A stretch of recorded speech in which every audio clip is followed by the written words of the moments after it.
Here we go, continuing some Alexander the Great. So that luxuries also, just as the coltem or the clothing of the Persians, that he could imitate. So he was imitating the luxuries and the robes of Persians. Amongst, what do we got here? Flocks of royal concubines of chosen beauty and nobility, he divided up his night times in turns between these basic prostitutes. To these, or with these, he added huge apparatuses of feasts. So I guess there was lots of extravagance. Lest he should seem jejune, that's a bit like sparing, and restricted luxuries, or putting a limit on his luxuries. And his conviviums, these party feast things, according to the royal magnificence, he ordained them or added some ornaments of games to them, so they would eat and have games.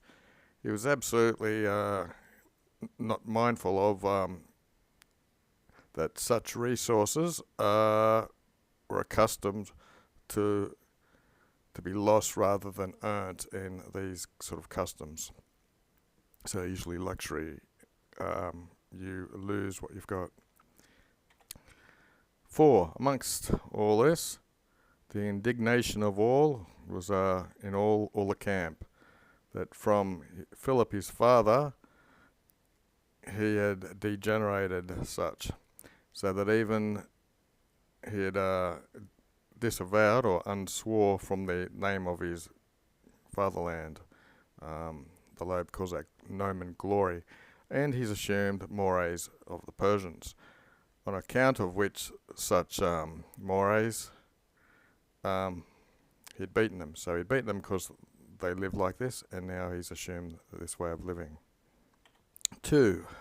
But not only with these vices of theirs and faults of theirs, of the people he had subjected with arms, so that there's that name bit, so that he wouldn't seem to have succumbed to this.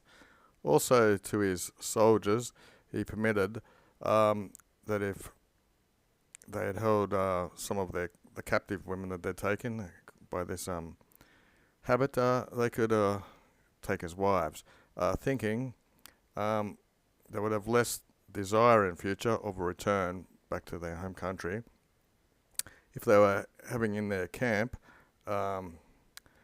certain images of the La gods and of a domestic household, so making the camps seem more at home, and if they had wives they probably wouldn't want to go back to Macedonia. 4. Simultaneously, from the labour of these military campaigns, it would be more sweeter if they had a wife, and in supplementing also his soldiery, would be less exhausting.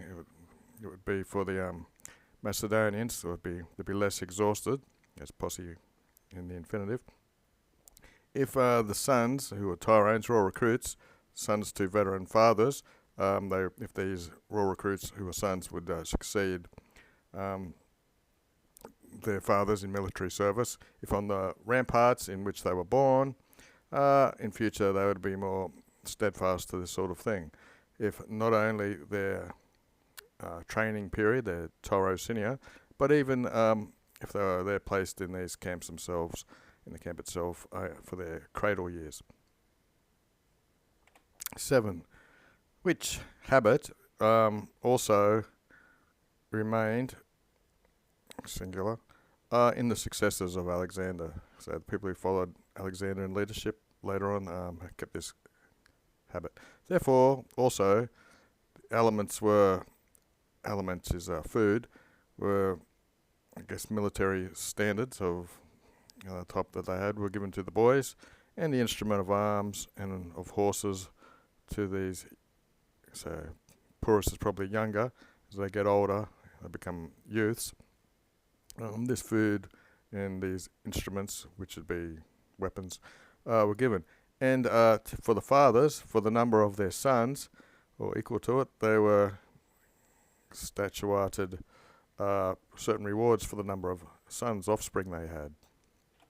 Okay, daily dictionary time. Statuo, participle, So this has been established. There's an established amount of food, established amount of weapons, etc. Statuata. If the fathers of any of these boys were killed, nonetheless, their little pups, their children, would draw the stipendia, the wages that their fathers had, and the boyhood of these in military campaigns in various expeditions.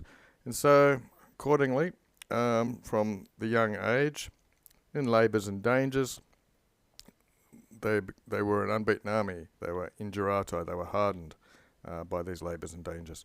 Neither was there anything other than they'd have as a camp, as a homeland. So they never actually knew their Macedonia. The camp was their home.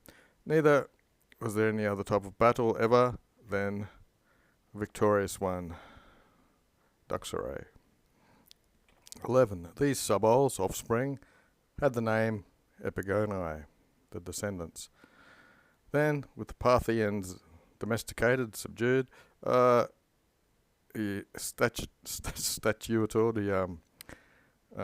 he made a prefect of these, the guy in charge of these, Andragoras, from the nobles of the Persians.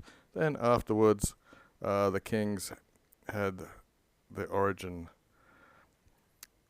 The kings of the Parthians had this as their origin, or him as their origin. Meanwhile, also Alexander, he began to rage or savage towards his men, not with a belonging to his own kingdom, but with a very hostile type of hatred. 2. Maxime. Greatly he was indignant to be carped at in the sermons of his men, that the Mores had been subverted of his father Philip and of his homeland, on account of which incriminations Parmenion, also who was the Senex, an old man, and he was closest in dignity or honours to the king, with his son Philotas, with both of them prior being put on the Inquisition rack, he killed. And so, universally the camp all began to fremere. They were grumbling that an innoxious old man and his son had been all so wretchedly, that was their case, the chance that happened to them, and that sometimes also, they were saying, they ought not to hope for better things for themselves.